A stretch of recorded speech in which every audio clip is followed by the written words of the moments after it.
Frères et sœurs, que la paix et la grâce de notre Seigneur et Sauveur Jésus-Christ soient avec vous. Ici est WH Redemption Ministries pour notre dévotion matinale pour ce lundi 28 octobre 2024. Toujours dans la mission de vous accompagner journée après journée, matinée après matinée, semaine après semaine, sur le chemin du royaume de Dieu. Car l'essentiel, frères et sœurs, est dans le royaume de Dieu. La force est en Dieu, la sagesse est en Dieu, l'abondance est en Dieu et surtout l'espérance, frères et sœurs, est en notre Dieu. C'est pourquoi nous nous répétons à chaque instant, cherchons d'abord le royaume de Dieu et sa justice, et toutes les autres choses nous seront données en plus. Donc bon réveil mon frère, bon réveil ma soeur, que le nom de l'Éternel soit béni ce matin, que le nom de notre Dieu soit exalté, que son nom soit glorifié, car notre Dieu nous a fait du bien.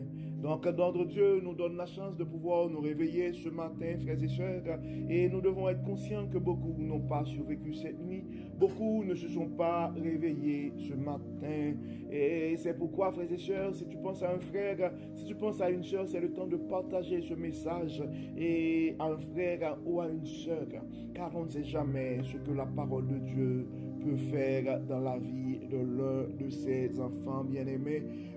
Car un réveil avec Dieu, c'est une bénédiction, frères et sœurs. Ça nous ouvre la porte pour commencer une journée, pour avoir une journée remplie de la faveur de Dieu.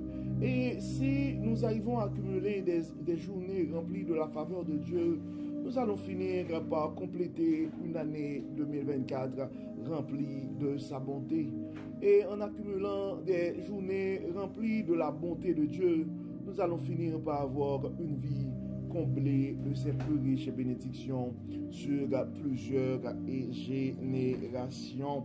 Donc, le texte qui nous est proposé et ce matin, et frères et sœurs, pour notre méditation, c'est le texte que nous trouvons en Galates et chapitre 3, verset 1 à 9.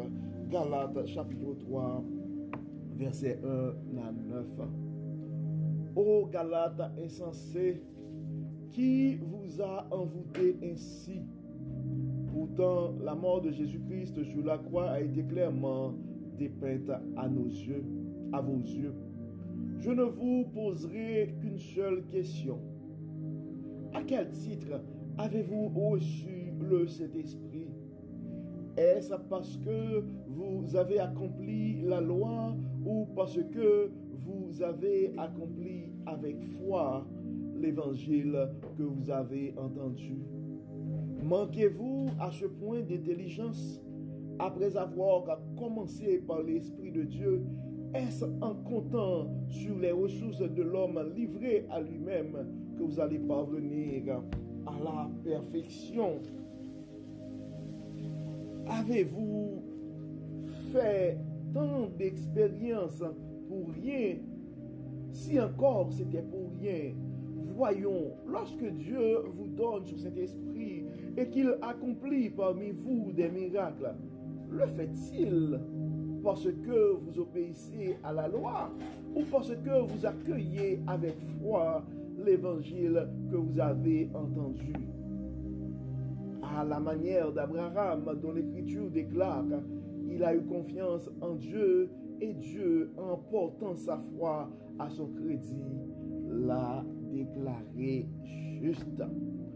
Comprenez-le donc, seuls ceux qui placent leur confiance en Dieu sont les fils et les filles d'Abraham. En effet, l'Écriture prévoyait que Dieu déclarerait les non-juifs justes s'ils avaient la foi. C'est pourquoi elle a annoncé par avance cette bonne nouvelle à Abraham. Tu seras une source de bénédiction pour tous les peuples. Ainsi, tous ceux qui font confiance à Dieu comme Abraham, lui, a fait confiance, on part à la bénédiction avec lui.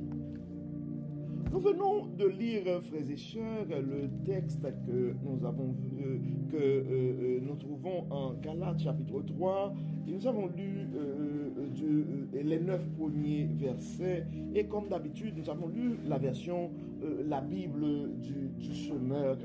Et le titre de ce texte est la preuve par l'écriture. Et il y a 2 portions dans ce texte. Il y a une première portion où on parle de par la loi ou par la foi, où Paul essaie d'expliquer aux chrétiens de l'Église, aux chrétiens de l'Église de Galatie, que en fait la justification, et c'est par la foi qu'on gagne la justification et non par le respect de la loi. Et il a continué du verset 7 jusqu'au verset 9, disons dans le texte jusqu'au verset 13, pour rappeler aux chrétiens et aux Galates que les juifs et les non-juifs sont des enfants d'Abraham et par la foi. Donc, c'est vraiment un texte, frères et sœurs, qui nous appelle à placer, ou qui nous rappelle que nous devons placer et toujours placer notre confiance en Dieu et en rien d'autre. Et on voit que des fois ça arrive, frères et sœurs, des gens, la parole a été, je pourrais dire, partagée à quelqu'un, l'enseignement a été fait, mais à un certain moment, des gens qui ont reçu la parole, des gens qui devraient être en mesure de comprendre et appliquer la parole, et à un certain moment, ils ont décidé de ne pas accepter ou de se détourner du premier message qu'ils ont reçu. C'est pourquoi l'apôtre Paul commence pour dire: ô Galates insensés, qui vous a envoûté ainsi? Des fois, on regarde l'attitude de certaines personnes, des fois, et des fois, on pourrait regarder certains frères et sœurs, et puis on pourrait se poser effectivement la question: comment quelqu'un peut arriver à avoir des pensées pareilles, à avoir une vision pareille, à produire des réflexions pareilles? Parce que quand on se pose des questions sur le fonctionnement de l'esprit humain. Donc je pense que l'apôtre Paul se trouvait dans cette même situation parce qu'il ne pourrait pas comprendre, avec tout l'enseignement, tout l'effort qui a été déployé pour exposer les chrétiens et les croyants à la parole, tout l'enseignement qui a été fourni. Et malgré tout, et les gens essaient de se détourner de l'enseignement qui a été donné. Ô Galates insensés, qui vous a envoûté ainsi? Pourtant, la mort de Christ sur la croix a été clairement dépeinte à vos yeux. Je ne vous poserai qu'une seule question. À quel titre avez-vous reçu le Saint-Esprit? Est-ce que parce que vous avez accompli la loi ou parce que vous avez accueilli avec foi l'évangile que vous avez entendu? Manquez-vous à ce point d'intelligence après avoir commencé par l'Esprit de Dieu? Est-ce en comptant sur les ressources de l'homme livré à lui-même que vous allez parvenir à la perfection? On s'entend, frères et sœurs, que l'apôtre Paul est en train de parler avec des gens qui ont reçu le Saint-Esprit. C'est-à-dire, ce sont des gens qui ont déjà, à un certain moment, fait un bon bout sur le parcours du chemin de la foi, sur le parcours du chemin et du royaume. C'est pourquoi, frères et sœurs, nous ne devons jamais prendre pour acquis notre relation avec Dieu. C'est pourquoi nous devons nous efforcer à chaque instant pour garder garder le Saint-Esprit vivant en nous. C'est vrai, on peut recevoir le Saint-Esprit, on peut avoir des comportements qui vont attrister le Saint-Esprit en nous. C'est pourquoi, frères et sœurs, nous devons nous protéger de certaines influences, car la parole nous dit les mauvaises compagnies corrompent les bonnes mœurs. Donc des fois, des gens qui ont reçu la parole, des gens qui ont déjà eu l'expérience avec Dieu, pourraient se trouver dans une situation où ces personnes-là, on aurait du mal à reconnaître ces réflexions. Je pense que l'apôtre Paul se trouvait dans cette même situation, parce que des gens qui ont reçu le Saint-Esprit, parce qu'ils ont reçu la parole, le message de la crucifixion et la résurrection de Jésus-Christ, mais en dépit de tout, ils essaient quand même de justifier ou trouver un moyen pour penser que la justification, on pourrait le trouver par la loi. Dans le verset 4, et l'apôtre Paul continue pour dire, avez-vous fait tant d'expériences pour rien?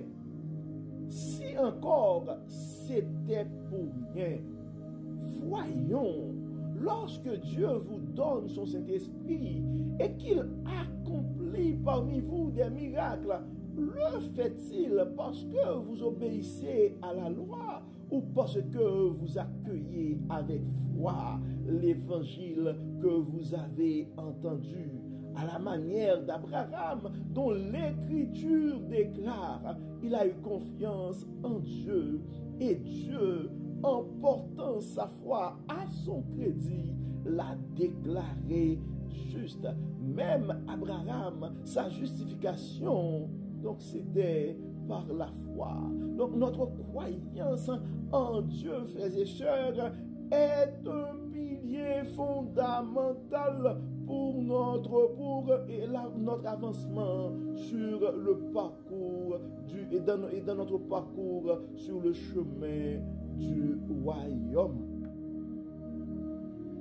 Et l'apôtre Paul, dans le verset 7, continue pour dire, comprenez-le donc, seuls ceux qui placent leur confiance en Dieu sont les fils et les filles d'Abraham. Donc des fois, frères et sœurs, nous devons prendre le temps de rappeler aussi à nos frères et sœurs, avec douceur, mais des fois aussi avec franchise, avec fermeté. Parce que on s'entend que des fois, et on oublie vite, frères et sœurs, on oublie vite. Donc c'est pourquoi et nous devons prendre le temps de rappeler à nos frères et sœurs les choses que Dieu a c'est ça, les miracles que Dieu a déjà opérés dans leur vie, les expériences, le parcours qu'ils ont déjà accompli avec Dieu sur le chemin du royaume. Parce que des fois, on pourrait, et il y a beaucoup de distractions, il y a beaucoup de choses qui pourraient nous porter à oublier les bienfaits de Dieu dans nos vies. Dans le verset 8, et l'apôtre Paul continue pour dire, en effet, l'Écriture prévoyait que Dieu déclarerait les non-juifs justes s'ils avaient la foi. C'est pourquoi elle a annoncé par avance cette bonne nouvelle à Abraham, tu seras une source de bénédiction pour tous les peuples. Et si tous ceux qui font confiance à Dieu, comme Abraham, lui a fait confiance, on part à la bénédiction avec lui. Donc le point essentiel, frères et sœurs, le message de Dieu à nous, nous devons comprendre que la confiance en Dieu, c'est un élément essentiel pour avoir part à sa bénédiction. Plaçons notre confiance en Dieu et en Dieu seul, frères et sœurs. Prions le Seigneur. Dieu de bonté, Dieu de miséricorde, grand architecte de l'univers. Nous te disons merci Seigneur pour ta fidélité. Merci Seigneur pour ta patience envers nous, car tu n'arrêtes pas de nous rappeler ta parole. Merci Seigneur de nous rappeler ce matin que nous devons placer notre confiance en toi et en toi seul. Merci de nous rappeler que notre justification, nous pouvons l'avoir que par la foi. Dieu de bonté, Dieu de miséricorde, nous remettons entre tes mains ce matin nos frères et sœurs qui, probablement, à cause des maladies ou à cause des expériences quelconques de la vie, se sont détournés du premier message et qu'ils ont reçu. C'est pourquoi nous te demandons de toucher les cœurs ce matin. Permets que ton Saint-Esprit soit vivant, présent en nous, pour que nous puissions toujours placer notre confiance en toi et en toi seul. Dieu de bonté, Dieu de miséricorde, bénis, guéris, protège, pardonne. Nos frères et sœurs qui sont malades ce matin, nous les remettons entre tes mains. Aide-les à placer leur confiance en toi pour la guérison. Nos frères et sœurs qui ont des soucis financiers ce matin, aide-les à placer leur confiance en toi et de se rappeler que tu es leur source, que tu es le Dieu de toute abondance, que tu es le Jéhovah Jireh. Ceux qui ont d'autres formes de difficultés, ceux qui ont des défis ce matin, ceux qui se posent plein de questions par rapport à l'avenir, donne-les, Seigneur, de comprendre que tu es le Dieu de toute espérance, que tu es le Dieu de toute sagesse, qu'ils devront placer leur confiance en toi et en toi seul. Nous remettons notre journée entre tes mains, nos projets entre tes mains, nos soucis entre tes mains. Aide-nous, Dieu clément, à garder nos regards fixés sur toi et sur toi seul. Au nom de Jésus. Amen. Amen. Frères et sœurs, nous arrivons au terme de notre dévotion pour ce lundi 28 octobre 2024 et nous espérons que votre âme a été bénie et d'ici là, nous vous souhaitons une excellente journée sous le regard du Dieu Tout-Puissant. Que le Seigneur nous bénisse, que le Seigneur nous protège, qu'il nous accorde sa grâce et sa paix. Au nom de Jésus.